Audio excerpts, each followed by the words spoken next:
நண்பர்களே, பிற்பகல் வணக்கம். சாகித்ய அகாதமியும் அருளானந்தர் கல்லூரி தமிழ்துறையும் கடந்த 2 நாட்களாக இணைந்து நிகழ்த்திய ராஜம் கிருஷ்ணன் நூற்றாண்டு கருத்தரங்கத்தின் நிறைவு விழாவை சந்தித்துக் கொண்டிருக்கிறோம். நிகழ்வில் சிறப்பிக்க வந்திருக்கக்கூடிய சிறப்பு விருந்தினர், எழுத்தாளர், சாகித்ய அகாதமி விருதாளர், மதுரை நாடாளுமன்ற தொகுதியினுடைய உறுப்பினர், பேரன்பிற்குரிய தோழர் சு. வெங்கடேசன் அவர்களை நாம் அனைவர் கரவொலியோடு மேடை கலைக்கிறேன்.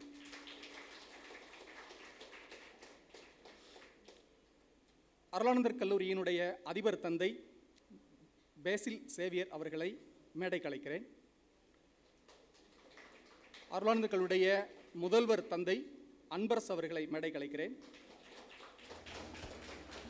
சாகித்ய அகாதமியின் தமிழ் ஆலோசனை குழு ஒருங்கிணைப்பாளர் பேராசிரியர் தாமோதரன் ஐயா அவர்களை மேடை கலைக்கிறேன். வரவேற்புரை வழங்க இருக்கக்கூடிய தமிழ்துறை உதவி பேராசிரியர் முனைவர் கணேஷ் அவர்களை மேடை கலைக்கிறேன். நன்றியுரை வழங்க இருக்கக்கூடிய திருமிகு பா. மகேஸ்வரி தமிழ்துறை பேராசிரியர் அவர்களை மேடை கலைக்கிறேன். நிகழ்வின் தொடக்கமாக இறை வணக்கம். எழுந்து நிற்போம்.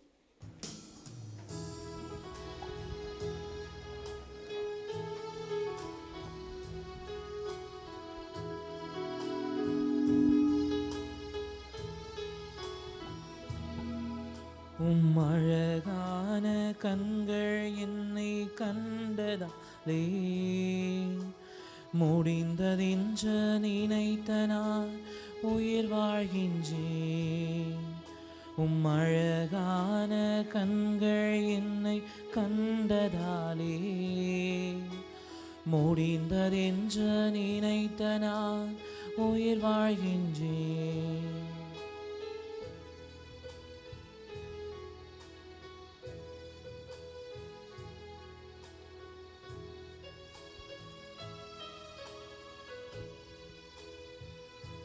யாரும் அறியாத என்னை நன்றாய் அறிந்து தேடி வந்த நல்ல நேசரே,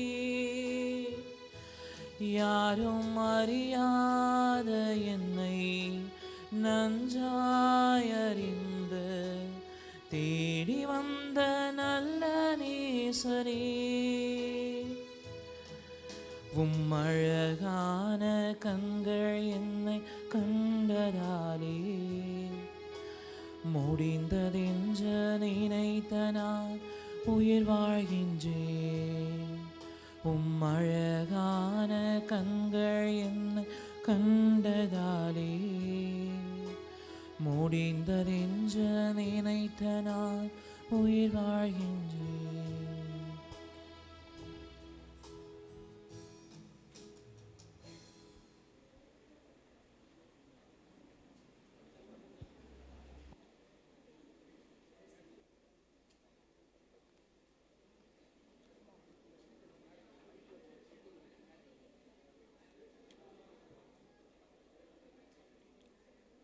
தமிழ்துறை பேராசிரியர் முனைவர் சு. கணேஷ் அவர்களை வரவேற்புரை வழங்க அன்போடு அழைக்கிறேன்.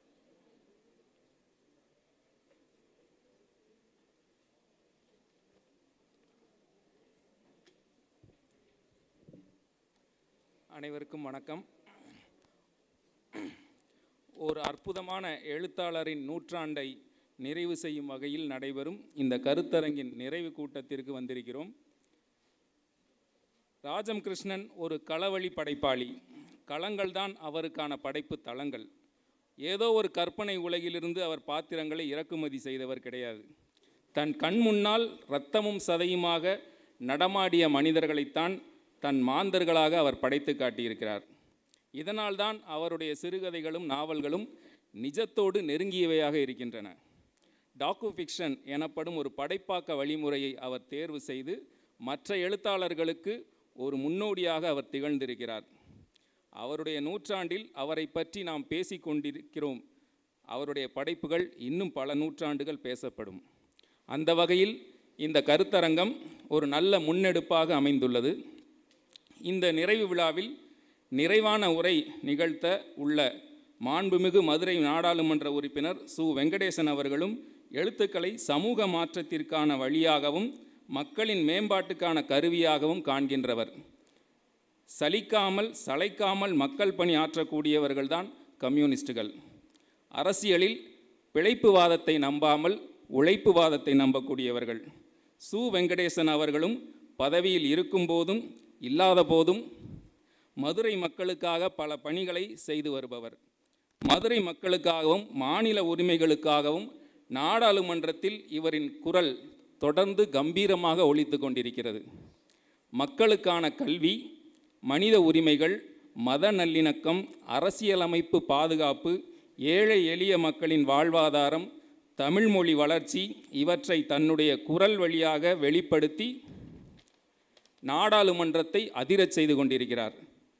அரசியல் பணி, மக்கள் பணி, கட்சி பணி ஆகியவற்றுக்கு இடையில் அற்புதமான எழுத்து பணியையும் அவர் நிகழ்த்தி கொண்டிருக்கிறார். காவல் கோட்டம் நாவலுக்காக சாகித்ய அகாடமி விருதை பெற்றார். இப்போது வேள்பாரி நாவல் வழியாக 1,00,000 பிரதிகள் எனும் புதிய சாதனையை நிகழ்த்தியிருக்கிறார். அப்படியான ஒரு சாதனையாளர் மக்கள் பிரதிநிதி திரு சு. வெங்கடேசன் அவர்களை இந்த கருத்தரங்கின் நிறைவு விழாவுக்கு மிகுந்த மகிழ்ச்சியுடன் வரவேற்கிறேன். நிறைவு விழாவில் வாழ்த்துரை வழங்க இருக்கும் சீரிய சிந்தனையாளர், சிறந்த வாசிப்பாளர், ஆற்றல் மிக்க உரையாளர், எங்கள் கல்லூரியின் அதிபர் தந்தை முனைவர் பேசில் சேவியர் அவர்களை பெருமகிழ்ச்சியுடன் வரவேற்கிறேன். கல்வி செயல்பாடுகளுடன் இதுபோன்ற கருத்து செயல்பாடுகளை ஊக்குவித்து அதற்கான தளம் அமைத்து தரக்கூடிய எங்கள் முதல்வர் தந்தை முனைவர் அன்பரசு அவர்களை மனமாற வரவேற்கிறேன். இந்த கருத்தரங்கின் தொடக்க விழாவில் சாகித்ய அகாதமியின் நோக்கங்களையும் நடைமுறைகளையும் தெளிவாக எடுத்துரைத்து இந்த நிகழ்வு சாத்தியப்பட்டதற்கும் வெற்றி பெற்றதற்கும் முதன்மை காரணகர்த்தாவாக அமர்ந்து சிறப்பாக நடத்தி கொண்டிருக்கும் சாகித்ய அகாடமியின் தமிழ் ஆலோசனை குழுவின் ஒருங்கிணைப்பாளர் முனைவர் அரவேந்தன் அவர்களை நிறைந்த நெஞ்சத்துடன் வரவேற்கிறேன். அவருடன் இணைந்து கருத்தரங்க பணிகளை சிறப்பாக செய்த திரு பரணிதரன் அவர்களையும் உளமாற வரவேற்கிறேன். ராஜம் கிருஷ்ணனின் படைப்புலகையும் எழுத்துலகையும் ஆராய்ந்து சிறப்பான கட்டுரைகளை வழங்கிய கருத்தரங்க வளமையாளர்கள் ஒவ்வொருவரையும் உள்ளம் நிறைந்த மகிழ்ச்சியுடன் வரவேற்கிறேன். கருத்தரங்க அழைப்புதலை ஏற்றும் சமூக ஊடகங்களில் பார்த்தும் இந்த நிகழ்வின் மீது பேரார்வம் கொண்டு வருகை புரிந்துள்ள முன்னாள் இந்நாள் பேராசிரியர்கள், கல்வியாளர்கள், எழுத்தாளர்கள், ஆய்வாளர்கள், தன்னார்வலர்கள், செயற்பாட்டாளர்கள், பிற கல்லூரி மாணவர்கள் அனைவரையும் மனமாற வரவேற்கிறேன். இந்த கருத்தரங்கிற்காக கடந்த 2 மாதங்களுக்கு மேலாக கடுமையாக உழைத்து வருபவர் எங்கள் தமிழ்துறையின் தலைவர். துறையில் எப்போது பார்த்தாலும் இவர் இந்த கருத்தரங்க பணியை தான் ஏதாவது செஞ்சுக்கிட்டே இருப்பார். அப்படி கிட்டத்தட்ட ஒரு 2 மாத காலத்தை இந்த கருத்தரங்குக்காகவே அர்ப்பணித்து இந்த கருத்தரங்கம் சிறப்பாக நடைபெறுவதற்கு ஒரு முன்மாதிரியாக இருந்து முடித்திருக்கும் எங்கள் துறை தலைவர் முனைவர் குருசாமி அவர்களை பேரன்புடன் வரவேற்கிறேன். உடன் இருந்து உழைத்த எங்கள் துறை பேராசிரியர் மகேஸ்வரி அவர்களையும் இந்த நிகழ்வில் நன்றியுரை நிகழ்த்த இருக்கிறார் அவர்தான், அவரையும் மனமாற வரவேற்கிறேன். தமிழ் இலக்கியத்துறை தலைவர் முனைவர் மணிமேகலா அவர்களையும் பிற துறை பேராசிரியர்களையும் மிகுந்த மகிழ்ச்சியுடன் வரவேற்கிறேன். இந்த கருத்தரங்க பணிகளில் உறுதுணையாக இருந்த தமிழ்மன்ற செயலாளர் சரண் உள்ளிட்ட மாணவர்களை, தன்னார்வ மாணவர்களை மகிழ்வுடன் வரவேற்கிறேன். 2 நாட்கள் கருத்துக்களால் நிறைந்த இந்த கருத்தரங்கை தங்கள் இருப்புகளால் நிறைத்த தமிழ் இலக்கியத்துறை மாணவர்கள் மற்றும் பிற துறை மாணவர்கள் அனைவரையும் இனிய மனதுடன் வரவேற்கிறேன். இந்த நிகழ்வுக்காக பணியாற்றிய எங்கள் கல்லூரியின் பணியாளர்கள் ஒவ்வொருவரையும் உளமாற வரவேற்கிறேன்.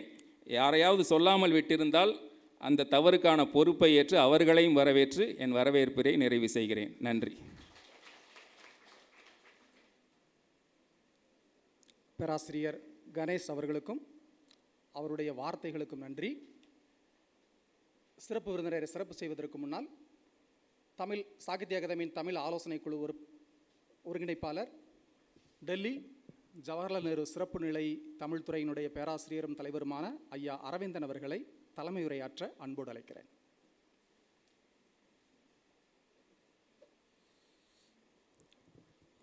அனைவருக்கும் வணக்கம். 2 நாட்களாக எங்களை அன்போடு அரவணைத்து கொண்ட அருட்தந்தையர் அவர்களுக்கு நெஞ்சம் நிறைந்த நன்றி. அதுபோல் ஒரு சில செய்திகளை நாங்கள் பதிய வைக்க வேண்டும் என்றேன். அது காரணம் நாடாளுமன்ற உறுப்பினரை பெருமைப்படுத்த வேண்டும் என்பது நோக்கமல்ல. என்னால் அவர் பெருமை அடைய வேண்டிய தேவையில்லை. ஆனால் இங்கே இருக்கின்ற இளையோர்களுக்கு அதில் இருக்கின்ற சில பாடமாக அமையுமோ என்று நான் கருதுகிறேன். அண்மையில் எனக்கு தெரிந்தவரை ஒரு நாடாளுமன்ற உறுப்பினருடைய நூல் படைப்பிலக்கியம் 1,00,000 பிரதிகளுக்கு மேல் விற்பனையாகி அதை அந்த பதிப்பகம் நெஞ்சம் நிமிர்ந்து வெளியே சொல்லி பொய் சொல்லாமல் ஏன்னா பதிப்பகம் அது அவ்வளோ எளிதில் சொல்ல மாட்டாங்க, அது ஆனந்த விகடன் பதிப்பகம் சொல்லி அது ஒரு விழாவாக எடுத்தார்கள். இதெல்லாம் உங்களுக்கு தெரியும். இதற்கு அப்பால் வேறு ஒன்று இருக்கிறது. என்ன செய்தார்கள் என்றால், அவரோடு தோழர்களாக இருக்கின்ற ஏனைய நாடாளுமன்ற உறுப்பினர்கள் அனைவரும் சேர்ந்து இவரை பாராட்டினார்கள். பொதுவாக அப்படி பாராட்ட மனசு வராது. அப்போ என்ன காரணம் கேட்டால், அவர்களும் உயர்ந்த உள்ளமாக இருக்கணும், அல்லது இவர் ஐயா அந்த அளவுக்கு அவங்களோட பழகி இருக்கணும். அது ரொம்ப முக்கியமானது. பதிப்பகம் பாராட்டுதுன்னா பாராட்ட வேண்டியது தான். சக நாடாளுமன்ற உறுப்பினர்கள் தனியாக ஒரு விழா எடுத்து இவரை பாராட்டுகிறார்கள். இத்தனை 1,00,000 பிரதிகளுக்கு மேலே விற்று இருக்குன்னு சொல்லிட்டு பாராட்டுகிறார்கள். இது அவ்வளோ எளிது அல்ல, நடக்காது. அதுவும் அரசியலில். அப்போ எந்த அளவுக்கு இவர் பக்குவமாக மற்றவர்களோடு பழகுவதிலும் இருந்திருப்பார் என்பது மிக முக்கியம். மலையாள நாடாளுமன்ற உறுப்பினர்களும் வந்திருந்தாங்க, நான் பார்த்தேன். நான் பிறர் மற்றவர்களும் வந்திருந்தாங்க, முன்னாள் முதலமைச்சரும் வந்திருந்தார், பார்த்தேன் நான். அந்த அளவிற்கு மற்றவர்களும் நல்ல பெயரை, உயர்ந்த அன்பை பெற்றிருக்கின்றார்கள் என்பது மிக முக்கியமானது. அதற்கு அடுத்து இன்னொன்று சொல்கிறேன். எல்லாருக்கும் 1,00,000 பிரதிக்கு மேலேன்னு தெரியும். இணையத்தில் போய் தட்டி பாருங்கள். எனக்கு தெரிந்தவரை நான் பார்த்தேன், நான் பார்க்கும்போது 19,002 நான் ஒரு அப்புறம் இன்னும் கொஞ்சம் போகிறேன். அவங்க என்ன பண்ணியிருக்காங்கன்னு கேட்டிங்கன்னா, இந்த ரசிகர் மன்றம் வைப்பாங்க தெரியுங்களா? நீங்கள் எல்லோரும் இணையத்தை போய் பாருங்கள், வேள்பாருன்னு போட்டு பாருங்கள், தெரியும். ரசிகர் மன்றம் வைக்கிறது போல், நடிகர்களுக்கு ரசிகர் மன்றம் வைக்கிறது போல், ஒரு நாவலுக்கு ரசிகர் மன்றம் வச்சுருக்கிறாங்க, வாசிப்பு மன்றம். நம்ம நாட்டில் படிக்கலை போகலைன்னு சொல்கிறோம். என்ன பண்ணியிருக்காங்கன்னா, ஒரு அத்தியாயத்தை ஒருத்தர் படிக்கிறது, அவர் கருத்து எழுதுறது, அதில் ஒரு குழுவினர் சேர்ந்துக்கிறது, அவங்க இன்னொரு அத்தியாயத்தை படிக்கிறது, அவங்க போகிறது, குழுவை போடுறது. இல்லை நீ இப்படி சொல்லிவிட்ட இதுதான் சரின்னு சொல்கிறது. யோசிச்சு பாருங்கள், நம்ம தமிழ்நாட்டில் தான் நடந்திருக்கு. ஒரு நாவலை இப்படி புரட்டி புரட்டி புரட்டி புரட்டி போட்டு யார் இணையத்தில் படிப்பாங்கன்னு உங்களுக்கு தெரியும். வயசானவங்க படிக்கிறது இல்லை, எல்லாமே இளம் தலைமுறையர், கணினி தெரிந்தவங்க தான் முகநூலில் எழுத முடியும்.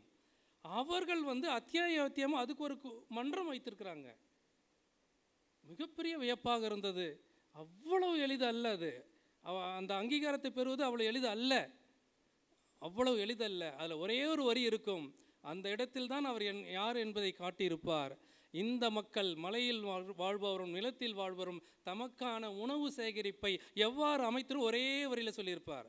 அந்த இடத்துல தான் தன்னுடைய இயக்கம் சார்ந்து அவர் அழகாக, தன்னுடைய வாசிப்பு சார்ந்து அவர் அழகாக வெளிப்படுவார். மீண்டும் சொல்கிறேன், எனக்கு தெரிந்தவரை நான் நிறைய வாசிக்கிறேன். ஒரு எழுத்தாளருக்கு அவர் வாழுகின்ற காலத்திலேயே முகம் தெரியாதவர்கள் கொண்டாடி கொண்டாடி வாசிக்கிறதுங்கிறது இல்லையா, அவ்வளோ எளிது அல்ல. நம் கண்ணெதற்கே நம்மோடு இருக்கிற ஒரு நண்பருக்கு அது நடந்திருக்கு. மிகப்பெரிய மகிழ்ச்சிக்குரியது. மறந்துடாதீங்க, உங்களை போன்று இருந்த ஒரு இளைஞர் தான் இன்றைக்கி எப்படி இருக்காங்க. அதற்கு பின்னால் அந்த நாவலை நீங்கள் புரட்டி பாருங்கள், படிக்க வேண்டாம், புரட்டி பாருங்கள். இத்தனை பக்கங்களை எழுதுவதற்கு அவர் எவ்வளவு கடுமையாக உழைத்திருக்க வேண்டும் என்று நினைத்து பாருங்கள்.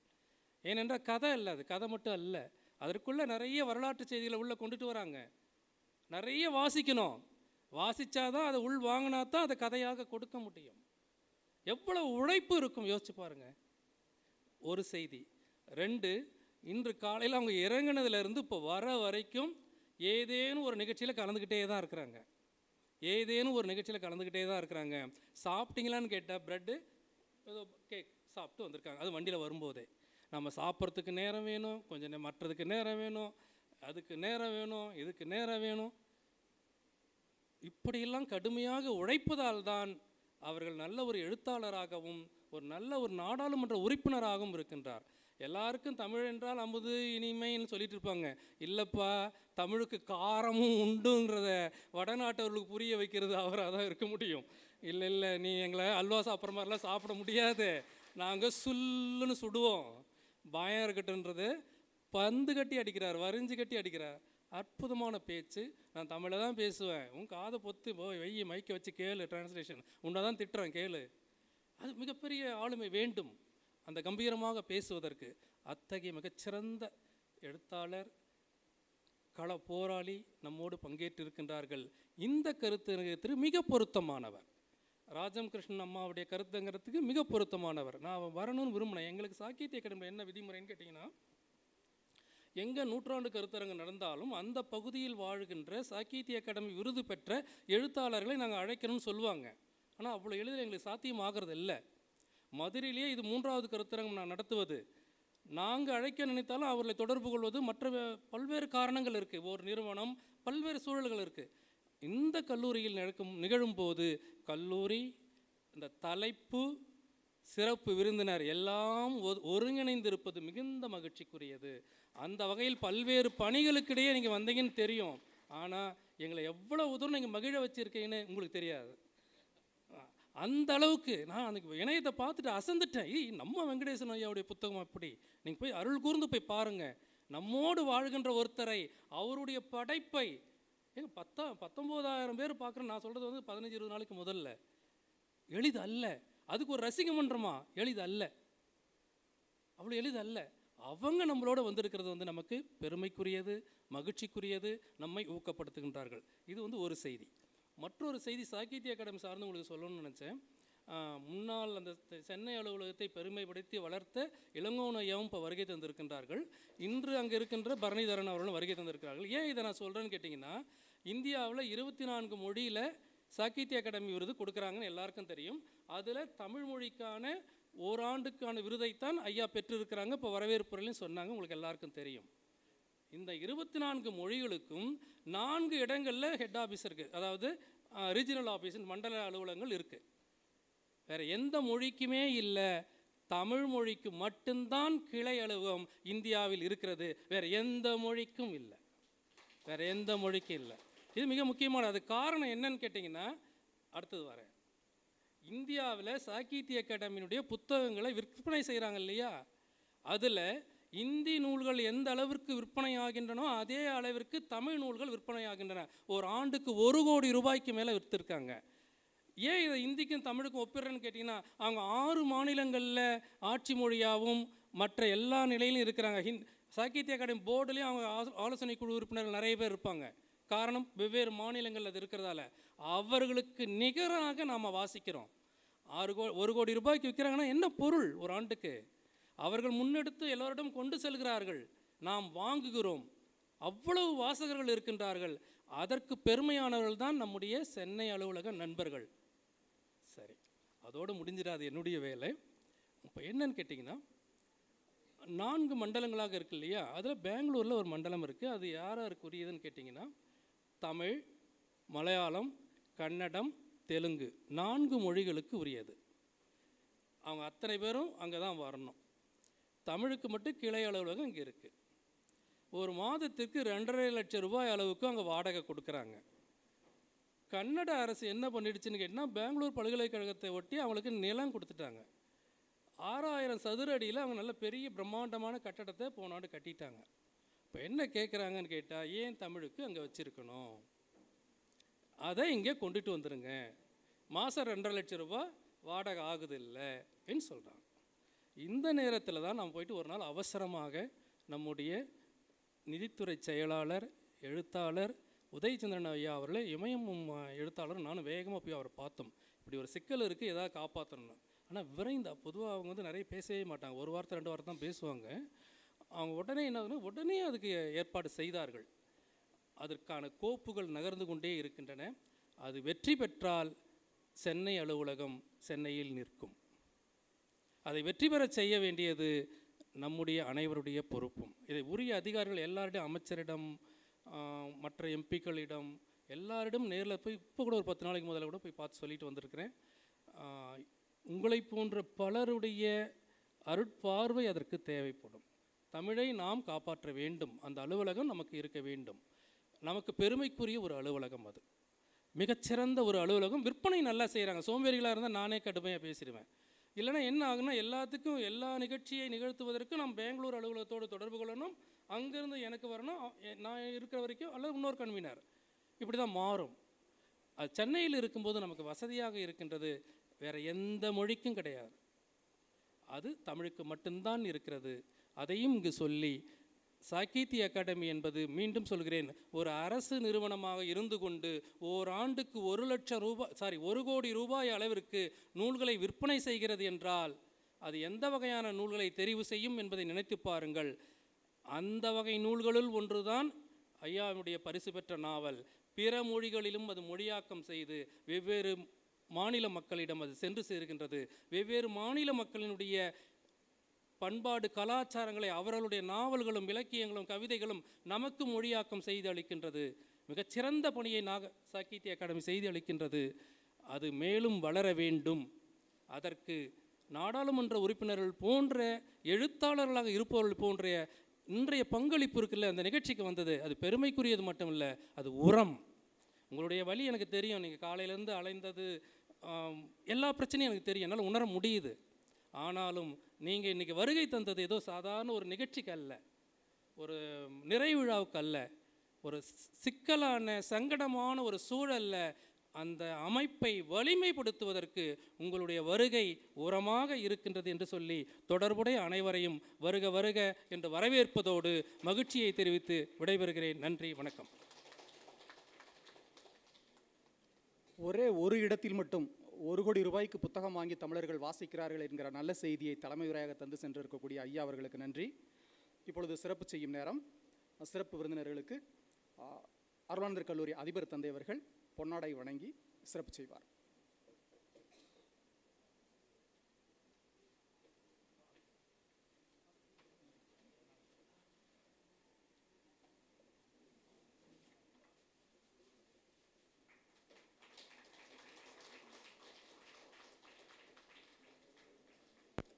அருளானந்தர் கல்லூரி முதல்வர் தந்தை மா அன்பரசு அவர்கள் கேடயம் வழங்கி சிறப்பு செய்வார்.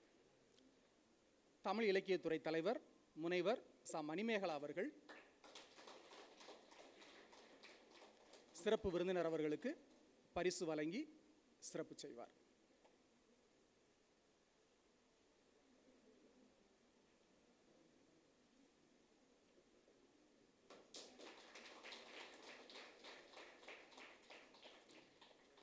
சாகித்ய அகாதமி சார்பில் ஐயா அரவிந்தன் அவர்கள் சிறப்பு விருந்தினருக்கு பரிசு நூல் வழங்குவார்.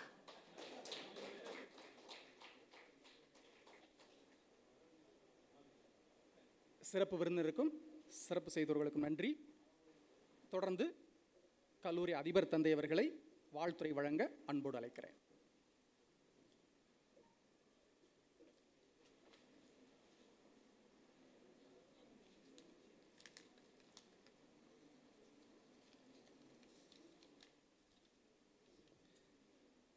ராஜம் கிருஷ்ணன் நூற்றாண்டு விழாவை ஒட்டி நடைபெற்று கொண்டிருக்கின்ற இந்த 2 நாள் கருத்தரங்குகளின் நிறைவு விழாவிலே இங்கு கூடியுள்ள அனைவருக்கும் என்னுடைய இனிய மாலை வணக்கம்.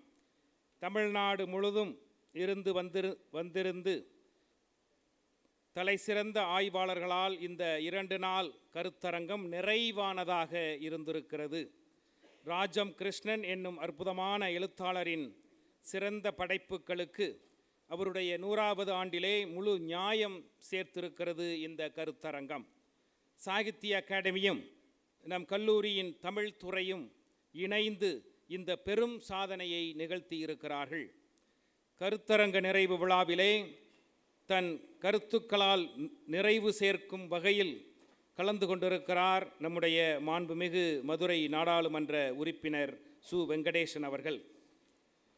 நமது மதுரையின் மண்ணின் மைந்தர். ஏற்கனவே இங்கு சொன்னபடி 2011ஆம் ஆண்டு காவல் கோட்டம் நாவலுக்காக சாகித்ய அகாடமி விருது பெற்றவரும் இந்தியா முழுமைக்கும் நன்கு அறியப்பட்ட நாடாளுமன்ற உறுப்பினரும் தமிழர்களின் உரிமைக்காக தொடர்ந்து குரல் கொடுப்பவரும் கீழடி ஆய்வுகள் வெளிப்படுத்தும் தமிழ் சமூகத்தின் தொன்மையையும் பெருமையையும் உலக கவனம் பெற்றிருப்பதற்கு காரணமானவர்களுள் ஒருவரான தோழர் சு வெங்கடேசன் அவர்கள் கலந்து கொண்டு இந்த விழாவை சிறப்பிப்பது நமக்கெல்லாம் மிகுந்த பெருமையையும் மகிழ்ச்சியையும் தருகின்றது. அவரோடு இணைந்து வந்திருக்கின்ற இங்கிருக்கின்ற ஆய்வாளர்கள், இயக்க தோழர்கள், மாணவ செல்வங்கள், கட்டுரையாளர்கள், ஆய்வாளர்கள், உங்கள் அனைவருக்கும் என்னுடைய அன்பு கலந்த மகிழ்ச்சியை பரிமாறிக்கொள்கின்றேன். இந்த கருத்தரங்கில் கலந்து கொண்டு சிறந்த ஆய்வு சிந்தனைகளை, ஆழமான கருத்துக்களை வழங்கியிருக்கின்ற ஆய்வாளர்கள், எழுத்தாளர்கள், கல்வியாளர்கள் போன்ற அனைவருக்கும் அதற்கான களத்தை ஏற்படுத்தி தந்ததற்காக எம்முடைய அருளானந்தர் கல்லூரி மிகுந்த பெருமை கொள்கின்றது. இந்த நேரத்திலே உண்மையிலேயே உசிலம்பட்டி பகுதிகளிலே இப்படிப்பட்ட கருத்தரங்கு நடப்பது என்பது மிகுந்த பொருள் பொதிந்ததாக இருப்பதாக நான் பார்க்கின்றேன். பெண்கள் படித்து வேலைக்கு வந்தபோது வேலை செய்யும் இடங்களில் புதிய சிக்கல்கள் உருவாயின. வீட்டுக்குள்ளே இருந்த பெண்கள் பொதுவெளிக்கு வந்தது அவர்களுக்கும் புதிதாக இருந்தது, சமூகத்திற்கும் புதிதாக இருந்தது. இதனால் குடும்பத்திற்குள்ளும் வேலை செய்யும் இடங்களிலும் பெண்கள் தம்மை நிறுவிக்கொள்ள பல சிக்கல்களை எதிர்கொண்டார்கள். அதையெல்லாம் ராஜம் கிருஷ்ணன் ஒரு பெண்ணாக நேரில் இருந்து பார்த்து எழுதியிருக்கின்றார். அந்த எழுத்துக்கள் பெண்கள் குறித்து பொது சமூகத்தின் புரிதல்களை மாற்றி அமைத்திருக்கின்றன. பெண்களிடம் சுயசார்பு மீதான நம்பிக்கையை வளர்த்தெடுத்திருக்கின்றன. ராஜம் கிருஷ்ணனை பொறுத்தவரை இதை ஒரு முக்கியமான சமூக பங்களிப்பாக நான் பார்க்கிறேன். காரணம், சுதந்திர இந்தியாவிலே நவீன தொழில் முறைகளால் உருவாகி இருந்த புதிய உலகத்தை கண்டடையத் தொடங்கிய பெண்கள் சிரமங்களை எதிர்கொள்ளும் போது அவர்களுக்கு நம்பிக்கை தருவது எவ்வளவு பெரிய விஷயம். அதை நம்முடைய இன்று நூற்றாண்டு விழா எடுத்துக்கொண்டிருக்கின்ற மாபெரும் எழுத்தாளர் ராஜம் கிருஷ்ணன் அவர்கள் செய்திருக்கின்றார். அத்தகைய மாபெரும் ஆளுமைக்கு விழா எடுத்து அந்த விழாவை நம்முடைய அருளானந்தர் கல்லூரி இங்கு சீரும் சிறப்புமாக நடத்தி கொண்டிருப்பது உண்மையிலேயே எங்களுக்கெல்லாம் பெருமையாக இருக்கின்றது. இங்கு வெளிப்பட்ட சிந்தனைகள் செம்மைப்படுத்தப்பட்டு சாகித்ய அகாடமியின் வழியாக நூலாக வரவேண்டும் என்பது எங்களுடைய ஆசையாக இருக்கின்றது. அது நிச்சயமாக தமிழ் உலகிற்கு வளம் சேர்க்கின்ற படைப்பாக இருக்கும் என்று நான் உளமாற நம்புகின்றேன். இந்த கருத்தரங்கம் சிறக்க காரணமாயிருந்த அனைவருக்கும் என்னுடைய மனம் நிறைந்த பாராட்டுக்கள். குறிப்பாக நம்முடைய அன்பு சாகித்ய அகாடமியினுடைய தோழர் அரவேந்தன் அவர்கள் இந்த நிகழ்ச்சியை நமக்கு ஒருங்கிணைத்து கொடுத்து கொண்டிருக்கின்ற நம்முடைய தமிழ்துறையினுடைய தலைவர் பேராசிரியர் குருசாமி, ஏனைய பேராசிரியர்கள், உங்கள் அனைவருக்கும் அதிபர் என்ற முறையிலே நான் மனதார நன்றி சொல்ல கடமைப்பட்டிருக்கின்றேன். இதுபோன்ற இன்னும் பல நல்ல நிகழ்வுகள் எங்கள் கல்லூரியில் நடக்க வேண்டும். அதற்கு நாங்கள் களம் அமைத்து தருவோம் என்ற உறுதியை கொடுத்து வாய்ப்பிற்கு நன்றி கூறி விடைபெறுகிறேன். நன்றி, வணக்கம். நாம் ஆவலுடன் எதிர்பார்த்து கொண்டிருந்த சிறப்பு விருந்தினர் அவர்களுடைய உரை. நாம் அனைவர் சார்பாகவும் மீண்டும் கரவொலியோடு நம்முடைய சிறப்பு விருந்தினர் திரு சு வெங்கடேசன் ஐயா அவர்களை அழைத்து அமைகிறேன். சாகித்ய அகாடமி, அருளானந்தர் கல்லூரியினுடைய தமிழ்துறையும் இணைந்து நடத்துகிற ராஜம் கிருஷ்ணன் நூற்றாண்டு கருத்தரங்கத்தினுடைய நிறைவு விழா. இந்த நிறைவு விழாவில் வரவேற்புரை ஆற்றிய உதவி பேராசிரியர் முனைவர் கணேசன் அவர்களுக்கும், தலைமை உரை ஆற்றிய சாகித்ய அகாடமியினுடைய தமிழ் ஆலோசனை குழுவினுடைய ஒருங்கிணைப்பாளர் மரியாதைக்குரிய அரவேந்தன் அவர்களுக்கும், வாழ்த்துரை வழங்கியிருக்கின்ற அருளானந்தர் கல்லூரியினுடைய அதிபர் அருள் திரு முனைவர் ஃபேசியல் சேவியர் அவர்களுக்கும், கல்லூரியினுடைய முதல்வர் அருள் திரு முனைவர் அன்பரசு அவர்களுக்கும், நன்றியுரை ஆற்ற இருக்கின்ற திருமிகு மகேஸ்வரி அவர்களுக்கும், கல்லூரியினுடைய தமிழ்துறையினுடைய தலைவர் பேராசிரியர் குருசாமி அவர்களுக்கும், இந்த நிகழ்விலே பங்கெடுத்திருக்கிற முன்னாள் தமிழ்துறை தலைவர் எனது பெருமதியாதைக்குரிய ஐயா முத்துச்சந்தானம் ஐயா அவர்களுக்கும், அதே போல் இந்த நிகழ்விலே பங்கெடுத்திருக்கிற பேராசிரியர்கள், ஆய்வுக் கட்டுரைகளை வழங்கிய ஆய்வாளர்கள், மாணவர்கள், என்னோடு இந்த நிகழ்விலே பங்கெடுத்திருக்கிற தோழர் முருகன், முத்துப்பாண்டி உள்ளிட்ட உங்கள் அனைவருக்கும் என் அன்பான வணக்கத்தினை முதலிலே தெரியப்படுத்திக் கொள்கிறேன். ரொம்ப மகிழ்ச்சியான ஒரு நாள். இங்கே ஐயா மரியாதைக்குரிய அரவேந்தன் அவர்கள், அதே போல் கல்லூரியினுடைய அதிபர் அருள் திரு சேவியர் அவர்கள் பகிர்ந்து கொண்டதைப் போல, அவர்களுக்கு எவ்வளவு மகிழ்வோடு இருக்கிறார்களோ அதே போல் 2 மடங்கு அதே உணர்வு நிலையில்தான் நான் உங்கள் முன்னால் நிற்கிறேன். மிக முக்கியமான 2-3 காரணங்கள். இந்த கல்லூரி என்னுடைய பொது வாழ்வில், இலக்கிய வாழ்வில் மிக முக்கியமான ஒரு களமாகவும் தளமாகவும் இந்த கல்லூரி இருந்திருக்கிறது. 1992-93 துவங்கி ஒரு 10 ஆண்டுகள் அநேகமாக பல கூட்டங்கள் இங்கே பேசியிருக்கிறேன். மாணவர்களிடம், பேராசிரியர்களிடம், மறைப்பணியாளர்களிடம், அருள்பணியாளர்களிடம் என்று.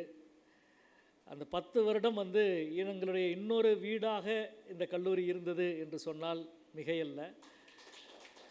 நான் சார்ந்திருக்கிற தமிழ்நாடு முற்போக்கு எழுத்தாளர் கலைஞர்கள் சங்கத்தினுடைய தொடர்ந்த நிகழ்வுகள் இங்கே நடந்து கொண்டே இருக்கும்.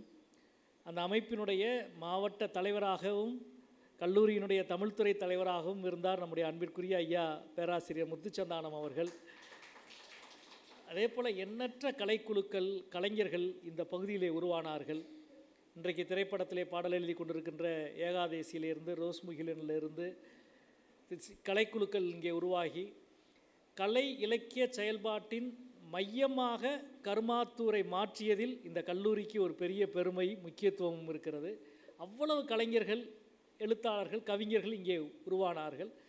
அப்பொழுது இயக்கம், கலை இலக்கிய செயல்பாடு, கல்லூரி இவைகளுக்கு இருந்த உறவு ரொம்ப ரொம்ப முக்கியமானது.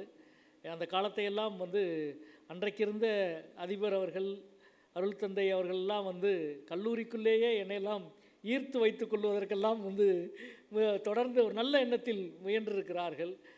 அவ்வளவு சிறப்பான இயக்கங்களுக்கு பங்களிப்பு செலுத்திய, இலக்கியத்துக்கு பங்களிப்பு செலுத்திய ஒரு கல்லூரி. நீண்ட ஒரு இடைவெளிக்கு பிறகு இந்த கல்லூரியினுடைய நிகழ்விலே, தமிழ்துறை நிகழ்விலே பங்கெடுப்பதில் எனக்கு மிகுந்த மகிழ்ச்சியாகவும் பெருமையாகவும் இருக்கிறது. முதலில் அந்த மகிழ்ச்சியை நான் பகிர்ந்து கொள்கிறேன். அதனுடைய தொடர்ச்சியாக இன்றைக்கு சாகித்ய அகாடமியோடு ஒருங்கிணைந்து இந்த விழா, கருத்தரங்கம், தமிழ்துறை தலைவர் அவர்கள் தொடர்ந்து பேசினார்கள். அதே போல் தமிழ் ஒருங்கிணைப்பாளர் பேராசிரியர் மரியாதைக்குரிய ஐயா அரவேந்தன் அவர்களும் குறிப்பிட்டார்கள். சாகித்ய அகாடமியினுடைய நிகழ்வில் அநேகமாக நாடாளுமன்ற உறுப்பினராக ஆன பிறகு 6 ஆண்டுகள் ஆகிவிட்டது. முதல் முறையாக கலந்து கொள்கிறேன் என்று நினைக்கின்றேன். 6 ஆண்டுகள் ஆயிடுச்சு. பல்வேறு காரணங்களால் கலந்து கொள்ள முடியல. அதாவது நேரமின்மை தான் ஐயா. ஆமாம், கல்லூரிக்கு 2ஆம் முறை. நான் தான் சாகித்ய அகாடமியை சொல்கிறேன். நான் சாகித்ய அகாடமி விழாவில் எம்பி நாடாளுமன்ற உறுப்பினராகி கல்லூரிக்கு வர்றது 2வது முறை. சாகித்ய அகாடமியினுடைய நிகழ்விலே பங்கெடுப்பது முதல் முறை. உண்மையிலே சாகித்ய அகாடமியினுடைய செயல்பாடுகள், அது இந்திய இலக்கியங்களில் ஏற்படுத்திய தாக்கம், அதுவெல்லாம் எளிய விஷயம் அல்ல. ஐயா அவர்கள் குறிப்பிட்டார்கள், ஒட்டுமொத்த இந்திய இலக்கியங்கள், இலக்கிய சூழல், அதில் என்ன நடந்து கொண்டிருக்கிறது என்பதை இந்திய மொழிகளுக்கிடையில் ஒரு பரஸ்பர பரிமாற்றமும், நம்பிக்கையும், விமர்சனமும், வாசிப்பும், இந்திய பண்பாட்டு சூழலை புரிந்து கொள்வதற்கான ஒரு அமைப்பு இருக்கிறது என்றால் அது சாகித்ய அகாடமி மட்டும்தான் என்பதை நான் அழுத்தம் திருத்தமாக சொல்லிக் கொள்கிறேன்.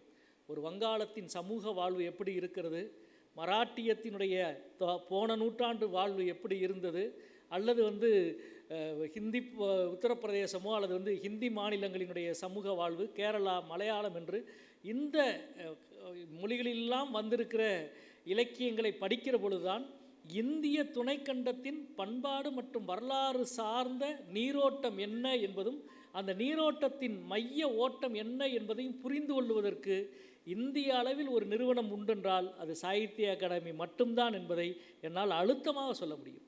இது கடத்துகிற உணர்வை, இது கடத்துகிற உண்மையை, இது கடத்துகிற செய்தியை வேறு எதுவும் கடத்தாது. அரசினுடைய பல்வேறு துறைகள் இருக்கும், அதெல்லாம் அரசு துறைகள், அவ்வளோதான். அது ஒரு டெல்லியிலே இருந்து நமக்கு கொடுக்க வேண்டிய நிதியை தரும், டெல்லியிலே இருந்து நம்மிடம் இருந்து பெற வேண்டிய வரியை கொண்டு போய் சேர்க்கும், அல்லது நமக்கு பாதுகாப்பு கொடுக்க பாதுகாப்பு படைகள் இருக்கும். இப்படி போன்ற நிர்வாக ரீதியான விஷயங்களைத்தான் மற்ற எல்லா அமைப்புகளும் செய்து கொண்டிருக்கிறது. ஆனால் இந்தியா முழுவதும் இருக்கிற வாழ்வியலை, வரலாற்றை, பண்பாட்டை, இவையெல்லாம் ஒன்றோடு ஒன்று கைமாற்றி கொள்ளுகிற வேலையை செய்கிற மாபெரும் பணியை சாகித்ய அகாடமி செய்கிறது. ஒன்றும் எளிய விஷயம் இல்லை, இலக்கியம்தான் அதை செய்ய முடியும். அதை ஒருங்கிணைக்க ஜவஹர்லால் நேரு போன்ற நம்முடைய முன்னோர்கள், தாகூர் போன்றவருடைய கனவுகளை செயல்படுத்திய அந்த விதம், அது இன்றைக்கு வரை செயலாக்கி கொண்டிருக்கிற விதம். ஒரு சிக்கவீர ராஜேந்திரனை சாகித்ய அகாடமியோ என்பிடியோ வெளியிடவில்லை என்றால், ஒரு நீலகண்ட பறவையை தேடி வெளியிடவில்லை என்றால், ஒரு அக்னி நதியை வெளியிடவில்லை என்றால், வெங்கடேசனை போன்ற எழுத்தாளர்கள் ஒரு காவல் கோட்டத்தையோ ஒரு வேள்பாரியோ உருவாக்கியிருக்கவே முடியாது. ஒட்டுமொத்தமாக இந்தியாவில் வரலாறு எப்படி எழுத்தாளர்களால் கையாளப்படுகிறது, ஒரு பெரும் நாவல்கள் உருவாக்கிய தாக்கங்களை எல்லாம் உணர முடிகிற ஒரு அமைப்பாக சாகித்ய அகாடமி இருக்கிறது. அதனுடைய செயல்பாடு மிக மிக விரிவானது, மிக பெரும் இந்திய கனவு.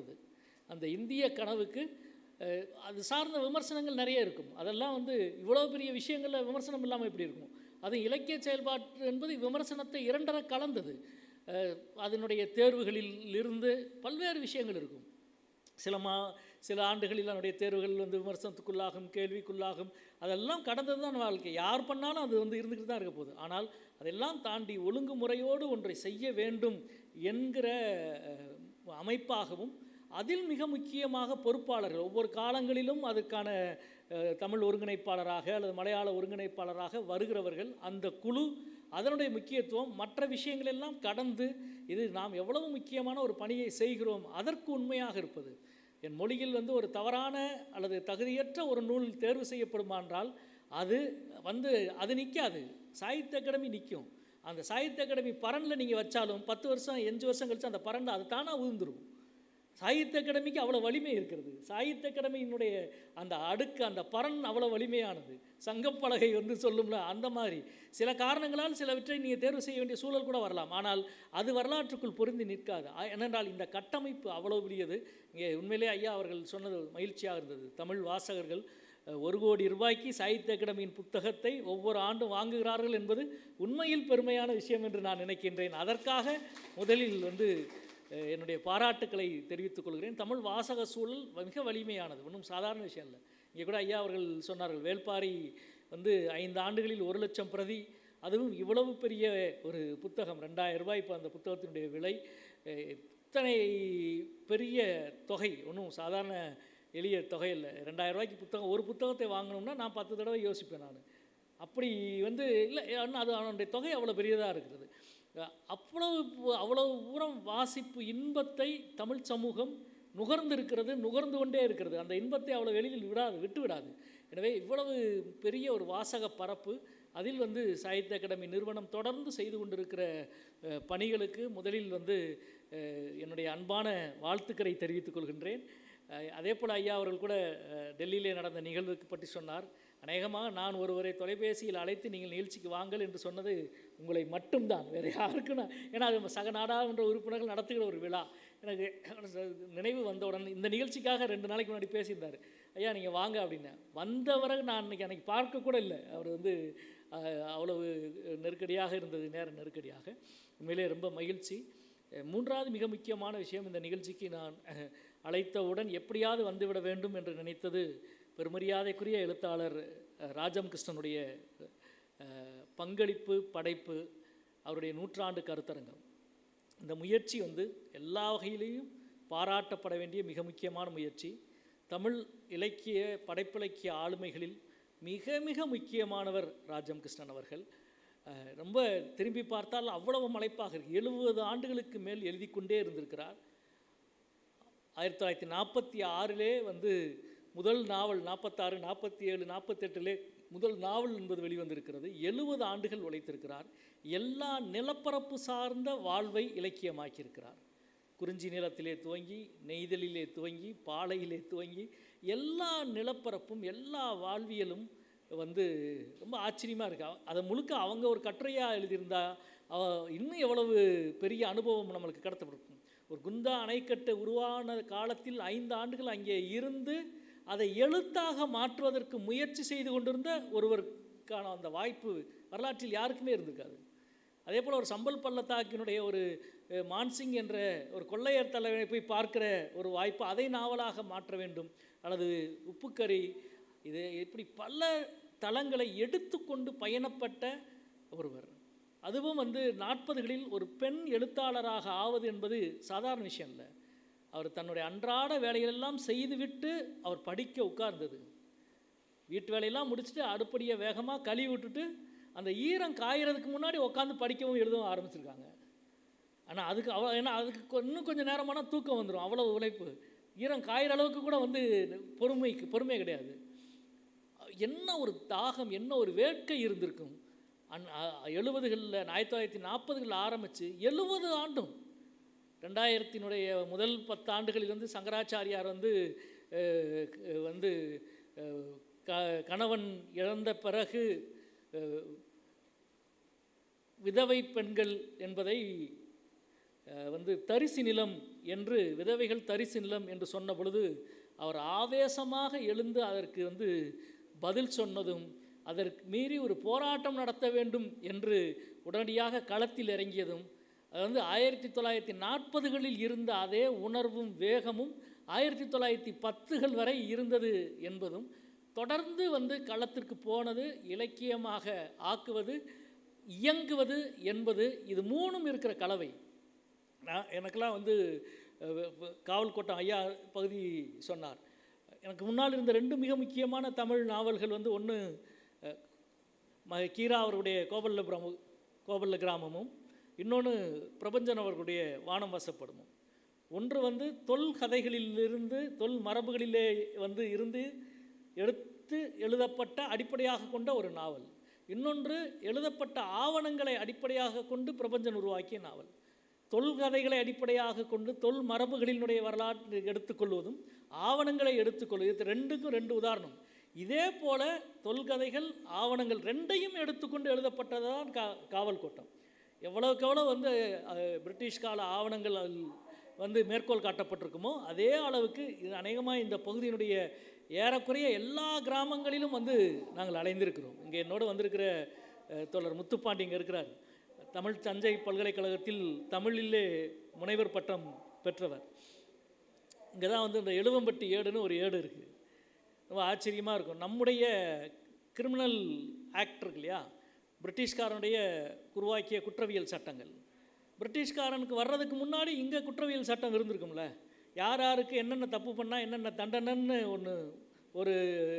ஏதாவது ஒரு சட்டம் இருந்திருக்கணும்ல, ஒரு ஏடு இருந்திருக்கணும்ல. அந்த ஏடு என்ன? மனுஸ்மிருதி வேறு, அது தனி, அது பொதுவானது. பொதுவான சட்டங்கள் என்ன இருந்ததுன்னா, இந்த பகுதியில் இருந்த மக்கள் தவறிழைத்தால் இந்த பகுதி, இந்த கள்ளர் நாடு என்று சொல்லப்படுகிற இந்த பகுதியில் தவறிழைத்தவர்களுக்கு என்ன தண்டனை என்பதை குறிக்கிற ஒரு குற்ற தண்டனை சட்ட ஏடு ஒன்று இருந்தது. அதை 1940களிலே பிரெஞ்சிலே இருந்து இங்கே வந்த மானுடவியலாளர்கள் குறிப்பிட்டிருக்கிறார். அந்த ஏடு இருந்துச்சு, நான் பார்த்தேன். ஆனால் என்கிட்ட கொடுங்கன்னு சொன்னேன். இன்னொரு முறை வா கொடுக்குறோன்னாங்க. திருப்பி அடுத்த முறை போனப்போ வீடு எரிஞ்சு போச்சு, அதனால் அது ஏடு எரிஞ்சு போச்சு அப்படின்னு சொல்லி அனுப்பிச்சிட்டாங்க. எனக்கு தெரியும் அது அவங்கக்கிட்ட இருக்குது, எனக்கு கொடுக்க மனசு இல்லை அப்படின்னு சொல்லிவிட்டு அவர் எழுதுறாரு. இதில் அநேகமாக இந்தந்த சட்டங்கள்லாம் இருக்கலாம் அப்படின்னு, இந்த விதியெல்லாம் இருக்கலான்னு எழுதுறாரு. நான் அந்த ஏட்டை எப்படியாவது கண்டுபிடிச்சிடணும் அப்படின்னு தேடி பல கிராமங்களுக்கு போய்க்குள்ள முத்துப்பாண்டி தான் ஒரு நாள் எப்போ அந்த இடத்துல ஒரு இடத்துல இருக்குது, நீ வா போவோம் அப்படின்னு சொல்லி அந்த ஏட்டை எடுத்து என்னென்ன தண்டனை, என்னென்ன தவறிழைத்தால், திருடினால் அல்லது நம்பிக்கை துரோகம் செய்தால் என்னென்ன தண்டனை என்பதை 6 பக்கம் இருக்கிற மிக முக்கியமான ஒரு ஆவணத்தை எடுத்தோம். காவல் கோட்டத்தில் அந்த ஆவணம் அப்படியே கொடுக்கப்பட்டிருக்கிறது. இப்படி எவ்வளவோ விஷயங்களை எடுத்து இந்த பகுதியிலே செய்து, இதை நான் எதுக்கு சொல்கிறேன்னா, கள ஆய்வில் வந்து மிக மிக முக்கியமான முன்னோடியாக ராஜம் கிருஷ்ணன் அவர்கள் இருந்திருக்கிறார்கள். அது வந்து அவருக்கு கிடைத்திருக்கிற வாழ்வினுடைய மிகப்பெரிய பகுதியாக அது தமிழ்நாடு முழுவதும் இந்தியா முழுவதுமான ஒரு கள ஆய்வுக்கு அந்த வாழ்வு வந்து வாய்ப்பை கொடுத்திருக்கிறது. அதில் நான் மிகவும் வியந்தது, ரொம்ப ஆச்சரியப்பட்டது வந்து மணியம்மை அவர்களுடைய, மணலூர் மணியம்மை அவர்களுடைய வாழ்க்கையை பற்றிய அவருடைய நாவல். அதை எழுத வேண்டும், யாராவது எழுதியிருக்கிறாங்களா அப்படின்னு தேடுனா இப்போ மணலூர் மணியம்மை பற்றி தமிழில் இருக்கிற ஒரே பதிவு ராஜம் கிருஷ்ணனுடைய நாவல் மட்டும்தான். வரலாறாகவும் பதியப்படவில்லை. எனக்கு ரொம்ப ஆச்சரியமாக அதிர்ச்சி. 1940களில் ஒரு பெண் அந்த மாதிரி இருந்திருக்க முடியுமா? கிராப் வெட்டிக்கிட்டு சேலையெல்லாம் கட்டாமல் வந்து ஆண்களை போன்று வருதி கட்டி கொண்டு சைக்கிளில் போய் ஊருக்கு அரசாங்கத்துக்கு எதிராக, கொள்கைகளுக்கு எதிராக பிரச்சாரம் செய்து தான் தாக்கப்படுவோம் என்பதற்காக, திரும்பி தாக்க வேண்டும் என்பதற்காக சிலம்பம் கற்றுக்கொண்டு 30 வருஷம் வந்து, பல வருஷங்கள் வந்து இவ்வளவு ஆக்டிவாக வந்து இவ்வளவு இருந்த ஒரு பெண். இவங்க வந்து வேற ஒரு நாவலுக்கு கலாய்வுக்கு போகிறப்ப எல்லா ஊர்லேயும் மணியம்மாவை பற்றி சொல்கிறாங்களே என்று யார் இந்த அம்மா என்பதை தெரிந்து கொள்ள வேண்டும் என்று தெரிந்து எழுதியது. இதெல்லாம் வந்து மிக மிக முக்கியமானது. அவருக்கு சாகித்ய அகாடமி விருது வந்து 70களிலே கிடைத்தது. ஒரு பெண் என்பதால் கொடுக்கப்பட்டதா என்று போன்ற விமர்சனங்கள், அதை அவர் எதிர்கொண்டது. சாகித்ய அகாடமியோடு அவர் இணைந்து வேலை பார்த்தது, சாகித்ய அகாடமியோடு முரண்பட்டு நின்றது எல்லாம் இருக்குது. ஆனால் இதெல்லாம் காண்டு 70 வருடங்கள் நான் தாமகாசாவினுடைய மாநில பொறுப்பில் இருந்த பொழுதுதான் அவருடைய படைப்புகள் நாட்டுடைமையாக்கப்பட வேண்டும் என்று அரசிடம் கோரிக்கை எல்லாம் வைத்தோம். அவருடைய நிறைவு காலங்களில் பல நண்பர்கள் வந்து அவருக்கு வாழ்வில் உதவினார்கள். அதை எல்லாத்தையும் கடந்து ராஜம் கிருஷ்ணன் ஏறக்குறைய 50க்கும் மேற்பட்ட நாவல்கள், 10க்கும் மேற்பட்ட சிறுகதை தொகுதிகள், கட்டுரை தொகுதிகள் என்று எழுதிய மிக மிக தமிழின் மிக முக்கியமான எழுத்தாளர். புதிய பரப்புகளை வாசக அனுபவமாக மாற்றியதில் ராஜம் கிருஷ்ணன் அவர்கள் மிக முக்கியமான ஒரு முன்னோடி எழுத்தாளர் என்பதில் எந்த மாற்று கருத்தும் இல்லை. அப்படி ஒரு முன்னோடி எழுத்தாளர். தான் வாழ்கிற எல்லார்கிட்டையும் ஒரு வாழ்க்கை தான் இருக்குது, ஒரு வாழ்க்கை தான் நம்ம வாழ முடியும். இந்த வாழ்க்கைக்குள் நமக்கு கிடைக்கிற அனுபவத்தை தான் நாம் வந்து எழுத முடியும். ஆனால் தான் வாழாத வாழ்க்கையை தெரிந்து எழுத வேண்டும் என்ற வேட்கை சாதாரண விஷயம் இல்லை. அது கற்பனையால் எழுதிவிடவே முடியாது. அதற்கு ஒரு உழைப்பு தேவை. அப்படி உழைப்புக்கு உங்களுக்கு நேரம் இடம் கொடுக்க வேண்டும், வாழ்க்கை இடம் கொடுக்க வேண்டும். இதெல்லாம் இடம் கொடுத்தாலும் விட்டு கொடுக்காத ஒரு மனநிலை, அவமானங்களை சந்திக்கிற தைரியம் இருக்க வேண்டும். இத்தனை இடங்களில் போய் பேட்டிக்கிறது, 50களில் 60களில் 70களில் புதிய புதிய பகுதிகளில் போய் மக்களை பார்த்துருந்தார். ஒரு பெண் திடீர்னு வந்து உட்கார்ந்து ஒரு விஷயத்தை பற்றி கேட்டால் அப்படிலாம் எளிதில் சொல்லிட மாட்டாங்க. அப்போ எவ்வளோ தூரம் வந்து நுட்பமாக காயப்பட்டிருப்பாங்க, அவமானப்படுத்தப்பட்டிருப்பாங்க, தடைகள் இருந்திருக்கும். அதையெல்லாம் கடந்தும் கடைசி வரை எழுத்தின் மீது அவருக்கு இருந்த ஆர்வம் என்பது மிக மிக அபாரமான ஆர்வம். எனவே இன்றைக்கு ராஜம் கிருஷ்ணன் அவருடைய இந்த நூற்றாண்டை சாகித்ய அகாடமி கொண்டாடுவது, இந்த கருத்தரங்கத்தை நடத்துவது மிக மிக முக்கியமானது. அதில் பங்கெடுக்கிற ஒரு நல் வாய்ப்பை எனக்கு கொடுத்தமைக்காக நான் முதலிலே வந்து என்னுடைய நன்றியறிதலை தெரிவித்துக் கொள்கிறேன். தமிழ் சாகித்ய அகாடமியினுடைய குழு இன்னும் வலிமையாக, இன்னும் சிறப்பாக பணியாற்றுவதற்கு ஒரு நாடாளுமன்ற உறுப்பினர் என்ற முறையில், ஒரு எழுத்தாளர் என்ற முறையில் வந்து நான் போன பொழுது சொன்னாங்க, இந்த அவையிலே வந்து சாகித்ய அகாடமி விருது பெற்ற ஒரே நாடாளுமன்ற உறுப்பினர் நீ தான் அப்படின்னு சொல்லி ஒரு முக்கியமான தலைவர் வந்து சொன்னார். இப்போ வந்து சசிதரூர் வந்திருக்கிறார். போன ஆண்டு வந்து ஆங்கிலத்துக்கான சாகித்ய அகாடமி வாங்கியிருக்கிறாங்க. எனக்கு முன்னால் வந்து நான் நினைத்தது வந்து ஒரிசாவில் இருந்து இந்த நாவலின் பெயர் மறந்துவிட்டது, ஒரிசா புவனேஸ்வர் கோவிலை பற்றி எழுதிய நாவல் சாகித்ய அகாடமி தான் வெளியிட்டிருக்கு. நாவல் பேர் வந்தது. அவரும் எம்பியாக இருந்தார், சாகித்ய அகாடமி அவார்டு வாங்கினவர்.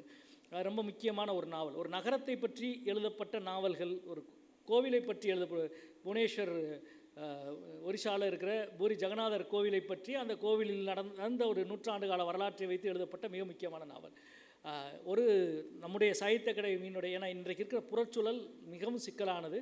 அப்படி ஒரு புறச்சூழலில் ஒரு இலக்கிய அமைப்பை நம்முடைய தமிழ் பாரம்பரியம், மரபு, தொன்மம் சார்ந்து இந்த அறிவு செயல்பாட்டை எந்த சமரசமும் இல்லாமல் முன்கொண்டு செல்ல வேண்டியதில் மிக முக்கியமான பங்கு சாகித்ய அகாடமிக்கு இருக்கிறது.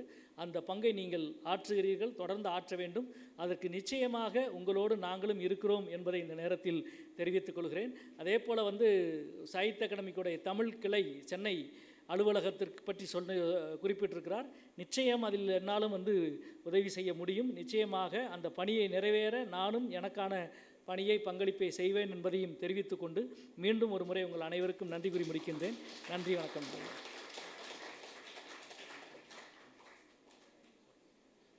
நாடாளுமன்ற உறுப்பினர் அவர்களுக்கு மிக்க நன்றி. பொதுவாகவே எதுவும் வாக்குறுதி கொடுக்க மாட்டாங்க, வரும்போதே யோசித்து தான் வருவாங்க. மிக்க நன்றி.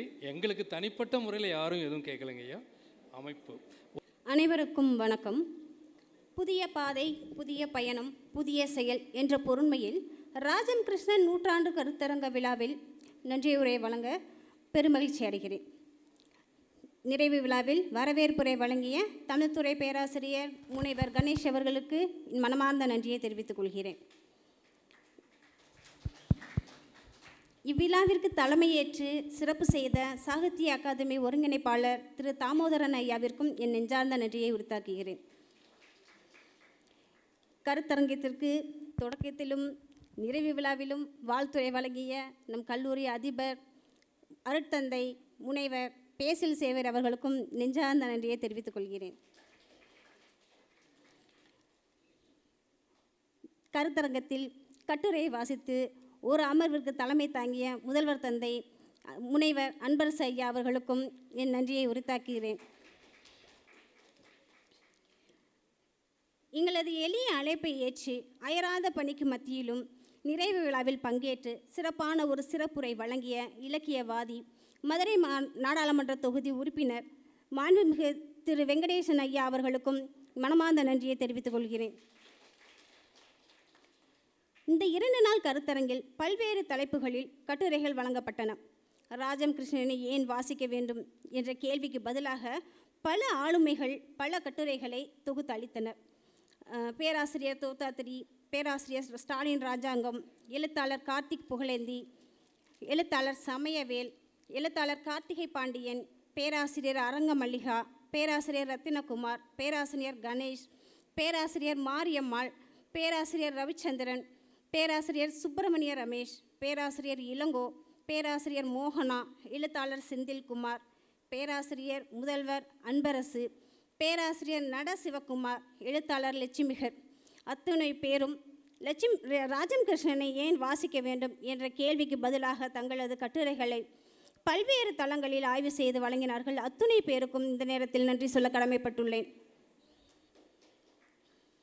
கருத்தரங்கம் சிறப்பாக நடைபெற ஒத்துழைப்பு நல்கிய சாகித்ய அகாதமி ஒருங்கிணைப்பாளர், அலுவலர்கள் அத்துணை பேருக்கும் நெஞ்சார்ந்த நன்றியை தெரிவித்துக் கொள்கிறேன்.